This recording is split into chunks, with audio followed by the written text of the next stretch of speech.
Казвам се Пенка Иванова Ташева. Живея и съм от село Победа, Добричко.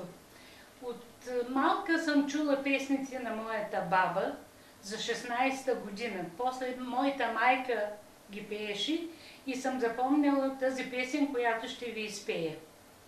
За едно момче, младо, от село Каралес, сегашното село Царевец.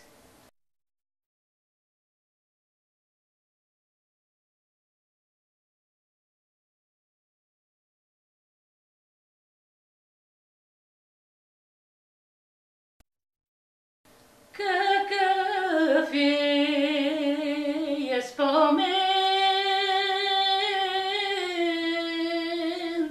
станало през 16-та година, кога се война обяви. Кога се е война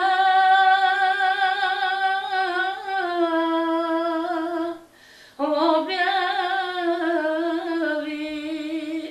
между румънци и българи, че за кого и бил спомена. Че за кого и бил спомена? За Слави Йордан Даскалов от това село Каралес. Че къде е станал спомена? На Девнянската могила. Биха се малко ни много, 3 дена и 3 вечера. Слави другари думаши, другари верни събрани, мене ме мъка налегна, аз ще си глава издигна, нашето си село да видя, нашата е къща накрая. Слави си глава издигна и се високо провикна: бийте се, братя българи, бийте се, не отстъпвайте.